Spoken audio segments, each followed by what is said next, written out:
نحمده ونصلي على رسوله الكريم اما بعد فاعوذ باللہ من الشیطان الرجیم بسم اللہ الرحمن الرحیم السلام علیکم ورحمۃ اللہ وبرکاتہ۔ امید ہے آپ تمام سامعین و احباب خیریت سے ہوں گی۔ اللہ کریم ہم سب کو اچھے حالوں میں رکھے اور اپنی طرف اٹھتے ہوئے ہر شر کو خیر میں بدل دے اور ہمیں علم دین کی ڈھیروں محبت عطا فرمائے۔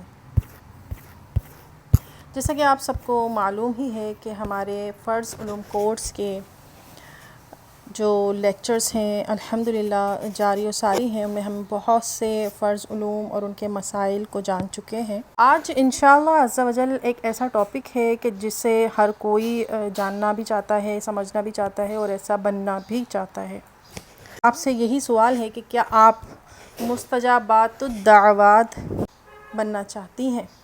مستجاب الدعوات جو ہیں یعنی جس کی دعائیں قبول ہوتی ہیں، جو دعائیں کرتا ہے اور اس کی دعائیں اللہ عز و جل رد نہیں کرتا اور وہ دعائیں قبول ہوتی ہیں۔ اور مجھے یقین ہے کہ آپ کا جواب یہی ہوگا کہ ہاں، ہماری بھی دعائیں قبول ہوں اور ہم بھی ان لوگوں میں شامل ہو جائیں۔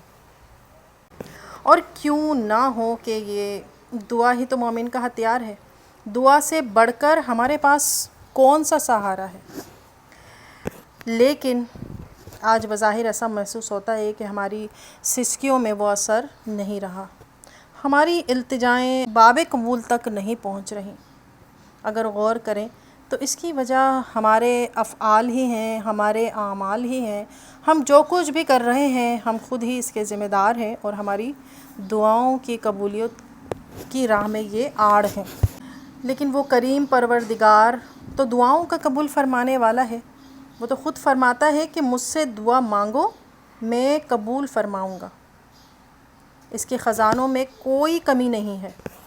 تو ہمارے حسن طلب کی ہے، کمی ہمارے حسن طلب کی ہے، یعنی ہم میں مانگنا نہیں آتا۔ لیکن چند امور ایسے ہیں کہ جنہیں اختیار کر کے ہم مستجاب الدعوات بن سکتے ہیں۔ ان کے بیان سے پہلے عرض یہ کرنا چاہوں گی کہ صرف تمنا کر لینے سے کچھ نہیں ہوتا، راہ عمل میں قدم رکھنا بنیادی شرط ہے۔ دعا کی قبولیت میں معاون بننے والے جو امور ہیں انہیں انشاءاللہ میں ذکر کروں گی، لیکن کوشش اور مانگتے رہنا اور دستک دیتے رہنا ہی مومن کا ہتھیار ہے۔ آپ جب تک اللہ کے دروازے پر اس کی راہ میں جو دستک دیتے رہیں گے تو انشاءاللہ کبھی تو دروازہ کھلے گا۔ سب سے پہلا جو امر ہے جو ہمیں دعاؤں کی قبولیت کے لیے کرنا ہے وہ یہ ہے کہ اللہ عز و جل کا خاص محل نظر یعنی نظر کرم فرمانے کی جو جگہ ہے وہ دل ہے۔ یعنی اللہ عز و جل کا جو کرم ہوتا ہے وہ خاص دل پر ہوتا ہے، لہٰذا دوران دعا دل کو ہر قسم کے خیالات سے پاک کرنے کی پوری کوشش کریں۔ نمبر 2، کھانے پینے، لباس و روزی میں حرام سے بچیں، کیونکہ حرام کھانے والے اور حرام کام کرنے والے کی دعا اکثر رد کر دی جاتی ہے۔ ہمیشہ یاد رکھیں کہ دعا کے 2 پر ہوتے ہیں، جیسے پرندے کے 2 پر ہوتے ہیں اسی طرح دعا کے 2 پر ہوتے ہیں۔ پہلا کیا ہوتا ہے؟ صدق مقال یعنی ہمیشہ سچ بولنا۔ دوسرے پر ہوتا ہے عقل محال، عقل حلال یعنی ہمیشہ حلال کھانا۔ تو ہمیشہ سچ بولیے، ہمیشہ حلال کھائیے، پھر دیکھیے انشاءاللہ ضرور ہماری دعائیں قبول ہوں گی۔ اس کے بعد جو تیسرا امر ہے وہ ہے کہ دعا سے پہلے گزشتہ گناہوں سے سچی توبہ کریں۔ جو پچھلے ہم گناہ کر چکے ہیں دانستگی یا نادانستگی میں، جان بوجھ کر یا خود سے ہو گئے ہیں، تو بس ان تمام گناہوں کی سچی توبہ کریں۔ نافرمانیوں پر قائم رہ کر کرم مانگنا بے حیائی ہے، یعنی نافرمانی ہم پہلے کر چکے ہیں لیکن اب بھی اس پر قائم ہیں، وہی نافرمانیاں جاری ہیں اور پھر بھی اللہ عز و جل سے کرم کی امید ہے، تو یہ بے حیائی ہے۔ بے شک وہ تو کرم فرمانے والا ہے، ہمارے گناہوں کے باوجود، اتنی نافرمانیوں کے باوجود بھی ہمیں اپنی نعمتوں سے، ہم پر اپنی نعمتوں نہیں روکتا، اپنی نعمتیں دیتا رہتا ہے، لیکن یہ ہمارے لیے بے حیائی اور بے شرمی کا باعث ہے۔ پھر چوتھا امر یہ ہے کہ دعا کی ابتدا اللہ عز و جل کی حمد و ثنا سے کریں، اور دعا کے اول و آخر میں حضور اور حضور کی آل پر درود بھیجیں، صلی اللہ علی محمد صلی اللہ علیہ وآلہ وسلم۔ کنز الاعمال کی ایک حدیث ہے کہ دعا اللہ تعالیٰ سے حجاب میں ہے، چھپی ہوئی ہے، جب تک محمد صلی اللہ علیہ وآلہ وسلم اور ان کے اہل بیت پر درود نہ بھیجا جائے، وہ جب تک حجاب میں ہی رہتی ہے، صلی اللہ علیہ وآلہ وسلم۔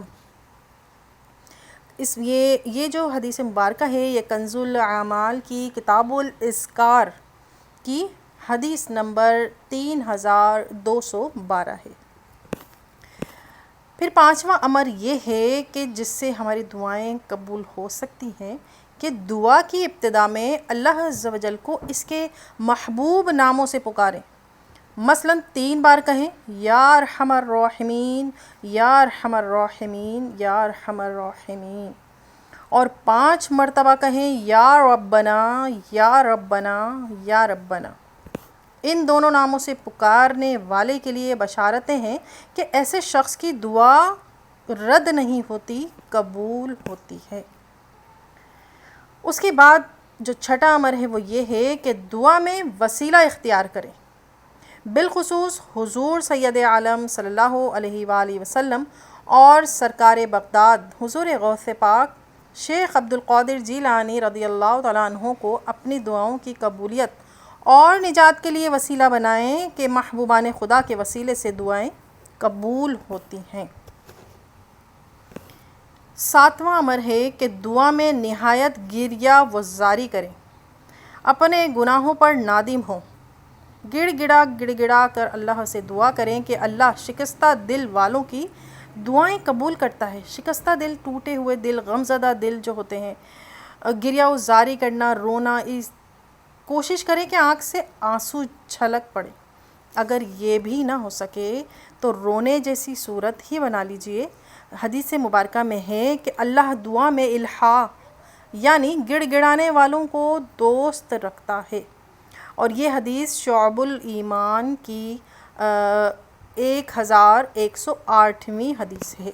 پھر اس کے بعد 8واں امر ہے کہ دعا جامع الالفاظ میں کریں، یعنی کہ قصیر الفاظ میں دعائیں کریں۔ پہلے امور آخرت سے متعلق دعا کریں، یعنی کہ آخرت کے معاملات اللہ پاک ہمارے آسان فرمائے، ہمارے قبر کے معاملات، ہمارے تمام آخرت کے معاملات۔ اس کے بعد پھر دنیا سے متعلق دعا کریں اور اس کی تکرار کریں، اور لیکن پختہ یقین سے دعا کریں کہ رب کریم ضرور ہماری دعائیں قبول فرمائے گا۔ اس کے متعلق حدیث مبارکہ میں ہے کہ اللہ سے دعا کرو اس حال پر کہ تمہیں اجابت یعنی قبولیت کا یقین ہو۔ دل میں یقین رکھیں، پختہ کامل یقین کہ جو دعا ہم مانگ رہے ہیں بے شک ہمارا رب قبول کرے گا، دیر بدیر ضرور قبول کرے گا، کیونکہ قبولیت کو جو راستہ ہے وہی جانتا ہے کہ کب ہمارے حق میں بہتر ہے اور کب ہمارے حق میں بہتر نہیں ہے۔ اور یہ حدیث مبارکہ جو میں نے ابھی آپ کو پڑھنے کا مجھے شرف حاصل ہوا ہے، یہ سنن ترمذی کی جو کتاب الدعوات ہے اس کی حدیث نمبر 3490 حدیث ہے۔ اعلیٰ حضرت امام احمد رضا قادری محدث بریلوی رحمۃ اللہ تعالیٰ علیہ لکھتے ہیں کہ جو دعا کرے اور یہ سمجھے کہ میری دعا کیا قبول ہوگی، اس کی دعا قبول ہی نہ ہوگی۔ اسی طرح بسا اوقات دعاؤں کی قبولیت ظاہر میں تاخیر بھی ہو جاتی ہے۔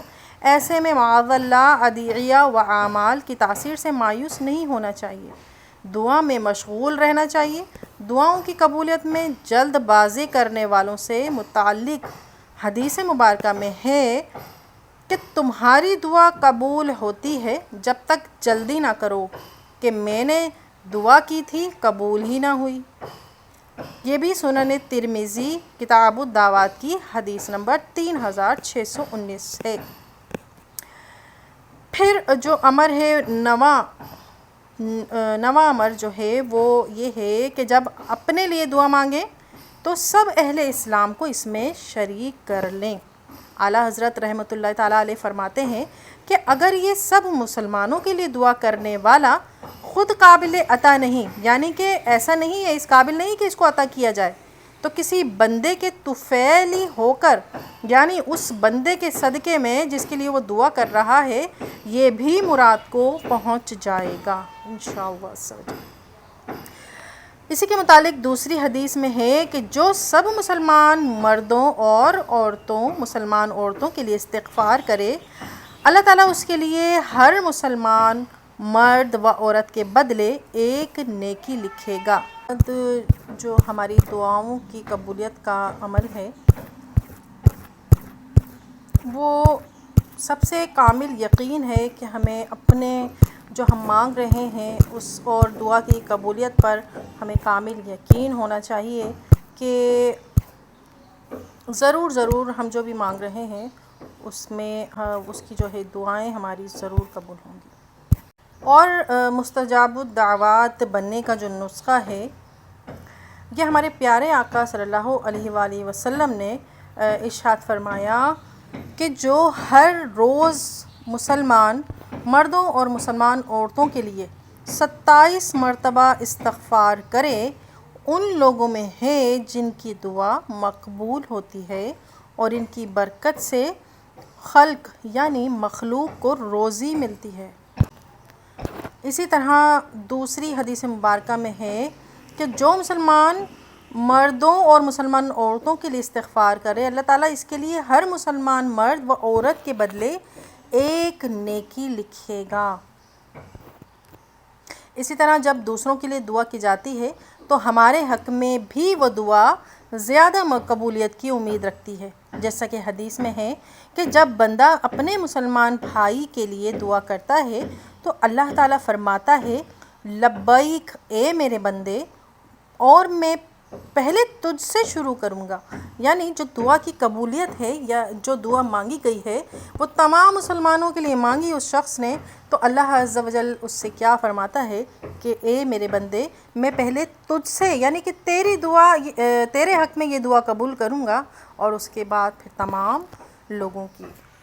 یہ احیاء العلوم کی جو جلد نمبر 2 ہے، اس میں صفحہ نمبر 232 حدیث ہے۔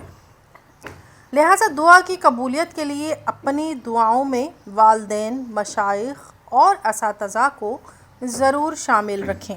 اعلیٰ حضرت علیہ رحمہ کے معمولات میں ملتا ہے کہ جب آپ نے احباب کی ایک فہرست تیار کی ہوئی تھی جن کے لیے روز فجر کے بعد دعا کیا کرتے تھے، اور لوگ یہ خواہش کرتے تھے کہ ہمارا نام بھی اس فہرست میں شامل ہو جائے۔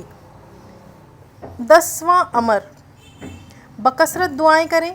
کچھ عرصے پہلے مفتی محمد قاسم اتاری صاحب کا کلپ سننے کا اتفاق ہوا جس میں انہوں نے ایک شخص کا ذکر کیا کہ جس کی دعائیں بکثرت قبول ہوا کرتی تھیں۔ ان سے پوچھا گیا کہ آپ کو یہ نعمت کیسے ملی؟ تو انہوں نے کہا کہ میں لوگوں کے لیے بکثرت دعا کرتا تھا، مثلاً گھر سے نکلتا اور جو شخص نظر آتا اس کے لیے کوئی نہ کوئی دعا کر دیتا۔ اوپر اعلیٰ حضرت کا معمول گزرا ہے کہ اپنے عرض ہے کہ آپ بھی ایک فہرست بنا لیں۔ جیسے اعلیٰ حضرت نے ابھی آپ کو بتایا گیا کہ اعلیٰ حضرت نے ایک فہرست تیار کی ہوئی تھی اور آپ ان سب کا نام لے کر یا اساتذہ، اپنے والدین، اپنے مشائخ اور جتنے بھی آپ کی فہرست میں احباب تھے ان کے لیے آپ دعا کیا کرتے تھے نماز فجر کے بعد۔ تو یہ آپ لوگوں سے بھی عرض ہے کہ آپ بھی ایک فہرست بنا لیجئے، اگرچہ مختصر ہو، یہ آپ کی اعلیٰ حضرت کی سنت پہ بھی عمل ہو جائے گا اور وقت مقرر کر کے پابندی سے بزرگوں کو ایصال ثواب اور احباب جو ہوتے ہیں آپ کے رشتہ دار وغیرہ جس سے بھی آپ محبت کرتے ہیں ان سے ملنے والے، ان کے لیے دعا کیجئے۔ انشاءاللہ آپ جن بزرگوں کو پابندی سے ایصال ثواب کریں گے ان سے آپ کا روحانی رابطہ بھی مضبوط ہوگا اور ان کا فیض بھی آپ کی طرف متوجہ ہوگا انشاءاللہ عز و جل۔ اس میں جتنی بھی روایات ابھی میں نے آپ کو ذکر کی ہیں تو یہ تمام اقوال ہیں جو کتابوں سے لیے گئے ہیں آپ لوگوں کی لیے، تاکہ تمام جو ہماری جو دعائیں ہیں، بہت سارے لوگ جو ہیں وہ بے راہ روی کا شکار ہیں، جیسا کہ آپ سب کو معلوم ہے کہ ہماری دعائیں سب دعا کرتے ہیں کسی نہ کسی چیز کے لیے، تو وہ ایسا محسوس ہوتا ہے کہ وہ قبول نہیں ہو رہی ہیں، اس میں دیر لگ رہی ہے۔ تو ان چیزوں پہ عمل کیجئے انشاءاللہ عزیز۔ دعا تو یہی ہے اللہ کریم کی بارگاہ میں کہ وہ ہم سب کو مستجاب الدعوات بنا دے اللہ پاک، اور جب بھی دعائیں کیجئے دوسروں کے لیے زیادہ سے زیادہ دعائیں کیجئے، کیونکہ وہ آٹومیٹکلی آپ کے لیے قبول ہوگی انشاءاللہ عز و جل۔ مجھ کو بھی مجھ خاکسار کو بھی اپنی دعاؤں میں ضرور یاد رکھیے گا۔ اللہ کریم ہم سب کی دعائیں قبول کثرت سے قبول فرمائے، اور نیک دعائیں کیجیے ہمیشہ، اور یہی دعا کیجیے کہ یا رب جو ہمارے حق میں بہتر ہے وہی ہمیں عطا فرما، کیونکہ ہم نہیں جانتے کہ ہمارے حق میں بہتر کیا ہے۔ تو دعا میں یاد رکھیے گا۔ السلام علیکم ورحمۃ اللہ وبرکاتہ۔ اللہ حافظ۔